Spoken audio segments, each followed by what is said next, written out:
Hey guys, Big Rat 310 here with his Elimination Chamber 2010 review. I thought the show was pretty good. Very controversial. I made this video earlier, but I wanted to confer with several people. I think I talked to like 15 people, some of that number, on their thoughts on the show. And here are my thoughts on the show. I thought the show was pretty good, and I think it's pretty underrated. And let me tell you why. Opening match, opening Raw Elimination Chamber. Sorry if I speed this thing up. This is like my third time making this video. I'm tired. I just want to go to bed. Raw Elimination Chamber. I thought this match was pretty good. A lot of people are going to hate on this match a lot. I thought there was some great booking in this match. I liked some of it. I won't say it was amazingly booked, like I said earlier, but I did like it. I liked Orton and I liked the Dibiase thing, where Orton and Dibiase were working together. Then Cody threw in a pipe. Dibiase meant to hit Cena, but instead he hit Orton. And then he hit Cena, and then he pinned Orton. I thought that was really good. I thought he was eliminated too soon after that happened. He kind of got eliminated immediately after that with Trouble in Paradise, and I thought that was a mistake. Thought he should have been there a little longer. Sheamus eliminated Kofi. Triple H, low blow Sheamus, pedigrees him, beat Sheamus, and I'm barking out right here. I'm going crazy. I'm happy. I'm dancing. I'm not dancing, but I do trip over a glass, and I do spill water all over my floor. Yeah, I'm very happy that Sheamus is gone. No more Sheamus as champion. Now, then Cena applies the STFU and wins immediately. A lot of people don't like the ending. I hated the beginning more with Sheamus and Kofi, where the crowd was chanting RKO and Cena sucks.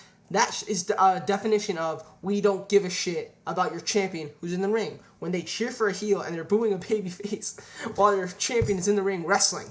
He's not very good. I think he's okay.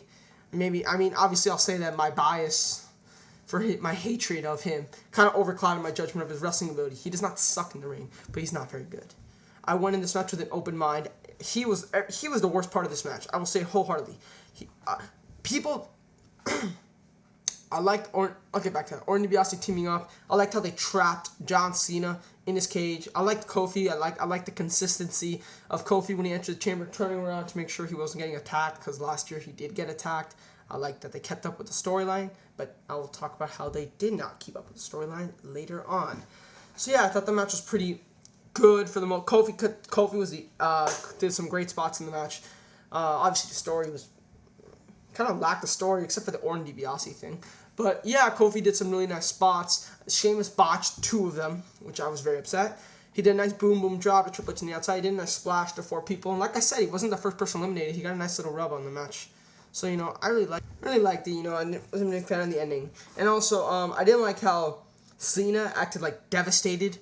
Like he couldn't fight. What am I saying? That he couldn't fight Batista. Because Batista was too powerful.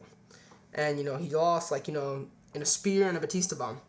He was the 6th person in this match. What did he really go through? He took a lead pipe to the head. I remember that. I do not remember anything else. Seriously, he was in the match all of 8 minutes. He was at the very tail end. 2006. He gets destroyed in the chamber. He blades. He fights Edge and even takes 2 spears. Not one, 2 spears in a 4-minute match. This one he was just Batista in 20 seconds. And he was nowhere near as fatigued as he was years ago. It was just a little inconsistent in my opinion. I'm going to give the match 3 3/4. I originally gave it 4 1/4 when I first saw it. But I really did not like the beginning. I really did not like the end. And, there were some parts of the match that just didn't really make much sense to me. So, I'm just going to say this match was very, very good. Pretty good. 3 3/4. Maybe I might even give it 4. I don't know yet. It's one of those things where it'll be in the description box, and I'll probably change my rating days after. Whatever. Drew McIntyre versus Kane. I thought this match was pretty I thought it was okay. A lot of people are really crapping on it, hating on it. I thought it was decent, I didn't think it was horrid garbage like some people are saying. Should it have been on the pay-per-view? No. I still thought it was fine. 2 1/4. Maybe even 2. Something around there. Yeah, but I didn't completely hate it. Well, I hate McIntyre. I'll say that. I've never liked McIntyre. I have nothing against the British style. It's just the way that he does it that pisses me off. He's boring to watch. He's not very good in the ring. When Kane makes the match interesting and Kane carries the match, that's a bad thing. I won't say he really carried McIntyre, but he's the only person. Without him, he made the match interesting, at least. I won't say interesting. He made the match okay. In my opinion, 2 1/4 stars. Next we get to the Divas match. Okay. Why did they change this all of a sudden? I thought for the longest time it had... At first I thought it had something to do with Taker. McCool, Taker, just out of nowhere, just to get her on the show. But more likely, 1, 2, 3 people have been telling me right just now. No one's calling me an idiot on it, thank God. But yeah, like 3 people. Yeah, 3 people have been telling me. Most likely it's on WWE just changing their mind. They've done this shit before. I just found it illogical. You're just gonna this could have happened at the Rumble. Not saying it should have, but it could have. It was built enough to be done at the Rumble. It was definitely built enough to be done tonight. And you're just gonna scrap it and what? Throw it on Raw? Throw it on Mania? Nah, they won't do that. But still, like, it just made no sense to me. Vicky Guerrero coming out saying, "I'm the only diva. I'm the only person with power. Since I'm the only diva with power, I'm making this match." Does that mean you and only you can make divas matches? Does that mean that the men general managers can't make divas matches? Just saying. Thought the match was shit. Star. Hated it. Did not like it at all. It was extremely short. And I still thought it was bad. Maryse did not get involved at all, which is a plus. But this match just did not need to happen. Just scrap it off the show. I mean, Jesus Christ. Miz did an interview where he plugged Daniel Bryan, which I thought was pretty cool. Talking about him, how he take up to the top. The MVP says, "You gotta give me your title match," yada, yada, yada. I like this match. I mean, a lot of people really, really, really hate it. And it was definitely way too long. I thought it was, 16, 17 minutes? I was like, good God. But I liked it, you know.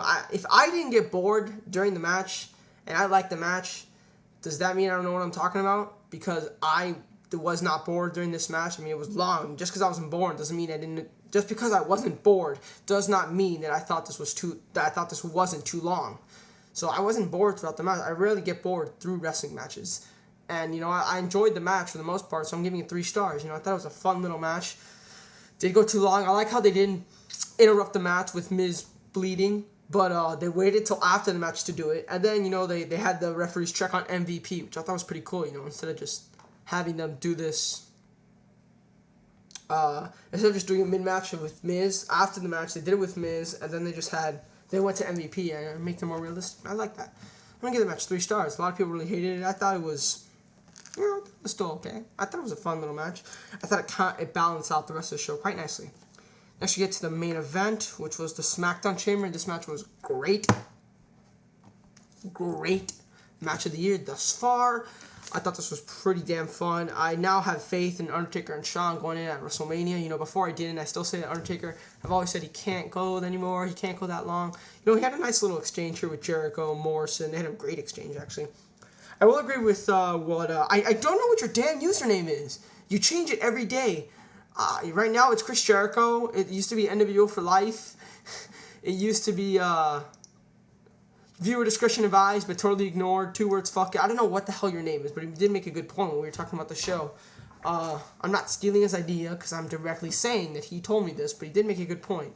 How the Morrison thing didn't make much sense, because, yes, he did kick Taker, and they did work off that, but the ending to the finish was just Undertaker choking Morrison, like, completely irrelevant to Morrison's injured ankle. They used it during the match, but yeah, it was just him choking Morrison. But yeah, it was still a very, very awesome match.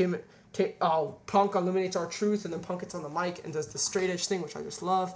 Then Ray gets in there and has a good exchange with Punk. Then Jericho gets in there and has a good exchange with Ray. Then Morrison gets in there and those 2 have a great exchange.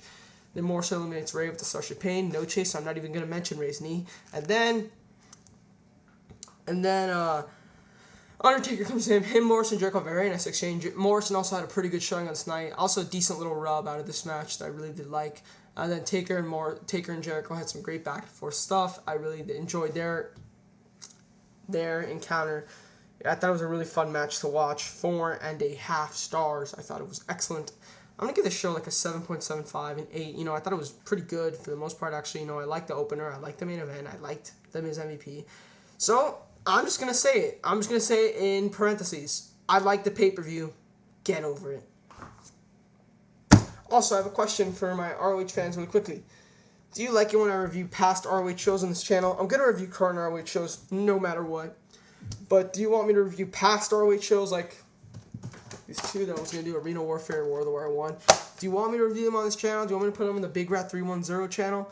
All the DVDs I review with Trademark 69 and 17 Forever are definitely going to go on the 15 Revolution channel. Don't even... but, like, do you want these to go on the Big Rat 310 channel?